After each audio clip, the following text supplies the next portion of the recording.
Welcome back to Soul Knowledge. Tonight I've cooked you a soup to warm your soul with the Puma Suede. Originally designed in the late 60s as a basketball pre-game sneaker or a warm-up sneaker, it was also adopted in the early 80s by the b-boy movement as the go-to sneaker for dancing and just looking fresh.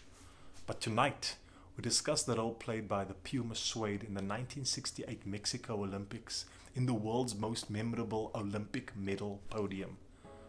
That night put this sneaker on the map as one of the most iconic pieces for your feet. Let's see what it's about. Welcome to it.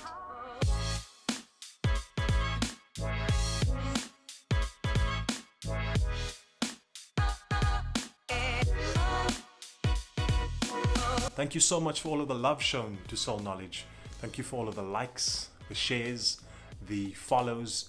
This has been a special time for us. We're on YouTube, we're on Facebook, and also a dedicated soulknowledge.com page. So share that with anyone who needs their soul knowledge to climb the ladder to success, escalator style. And for our newcomers, at the end of every single video, we show one sneaker for 1 second. Let's see if you can guess which sneaker that is. So let me start off by answering a question asked very frequently out at retail. What is the difference between suede and nubuck used on the upper of many sneakers? So suede and nubuck are all leathers to begin with, okay? But if you take a hide of an animal and you should sand it, whether it be through a sandblaster or sandpaper, when you sand the outside of an animal hide, you get nubuck. That sanding process creates the feel of nubuck. If you take that same hide, however, and you flip it to the inside and you should sand it again, you get suede. Now, because it's the inner side of the animal hide is why suede feels as soft as it does. It's got that sense of just that luxury and that plush feel to it. And that's why this upper stands out as well as it does. But just remember one thing, nubuck, because it uses the outside of the animal hide, is more durable than suede would be. Makes sense, doesn't it? So let me set the scene as to why the protests took place in 1968. Taking it a year back to 1967, this was the general climate in the United States. You had the Vietnam War that was going on. You had probably just 2 years before that the assassination of Malcolm X. You had the rise of the Black Panther Party in 1966. You had African Americans that were just not allowed to go to the best schools. They were not allowed to have interracial marriages. And there were many places where black folk and Jewish folk were just not allowed to go into. The world was just at a sense of not being very inclusive. And this is what the civil rights movement was trying to push. This was the agenda that it was trying to push. And there were athletes at the time, just a year before the Olympics, that were saying, why should we run for the United States track team? Why should we run for a country that doesn't treat us as equal citizens? Why should we win the gold medals and then come back to just nothing? We should boycott the Olympics. That was kind of what the climate was about at that point in time. So after a lot of back and forth, the athletes decide to attend the Olympics, but with a strategy. Find an opportunity where the world is watching so that they can deliver a message of protest, so that the world can understand we are not at peace with the injustices of our country. That opportunity comes when Tommy Smith wins the 200-meter final. As a matter of fact, he breaks the world record, and it's the first time that the world sees a 200-meter event under 20 seconds. 19 seconds and 83 split seconds is Tommy's time. Tommy's first place, American. Second place, Peter Norman, Australian. Third place, also American, John Carlos. And this is how the protest goes down. So here's a quick bit of symbolism I want you to watch out for. In the image, you'll notice that all three athletes are wearing a white badge.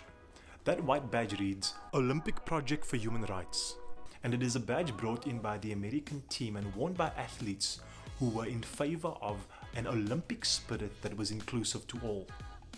Now, the Australian Peter Norman sees that badge and says, I want to wear it as part of this protest. I want to stand alongside these athletes and I want to be counted with this message on my chest. The second thing that you'll notice is that John Carlos and Tommy Smith came to this Olympics with black gloves. They wanted to find the opportunity for the Black Power salute. But John Carlos forgets his gloves at the Olympic Village. And again, the Australian Peter Norman says, why don't you guys just share the glove? So watch the image again.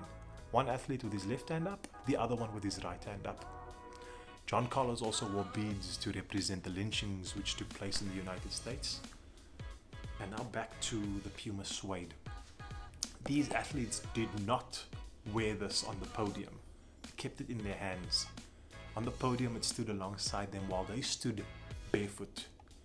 Bare feet or no shoes represents poverty, further just amplifying the economic conditions that were being put on them as African Americans in the United States. While the Star Spangled Banner was being played, they were being booed. And as they returned to the United States, they were not met with too much fanfare either.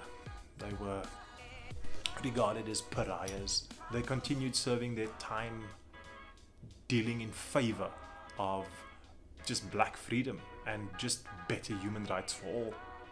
Now the Australian returns back home and he is treated as an absolute traitor to the nation because he had stood alongside two black athletes giving a message of just freedom. Peter Norman is only given an apology in 2012 by the Australian government because they recognized that he was on the right side of history. But he died in 2006, and to no surprise, the two pallbearers at his funeral were Tommy Smith and John Carlos. Now look at the sneaker one more time. The irony is that the colorway for the sneaker is black, white. That's it. Puma Suede, black, white. Can we not just learn something about a pair of sneakers that just makes black and white look so good together? So smooth. The black does not overpower the white is not overpowering the black. They just work in such harmony. This is something that humanity can learn. Find a place where you embrace the others. Find a place where the essence of the sneaker can perpetuate into your style. Let this hit from your soul into your soul. A special word of thanks to the cats at Puma South Africa for making this sample available to us at Soul Knowledge. Straight out of the showroom into the studio, and that's how they've come through for us. So guys, thank you so much. It just makes a lot more sense holding a sneaker and talking about it. You've been supportive and we truly value all of your time and your resources to make this one possible. So to the cats at Puma, pun intended, a lot of love.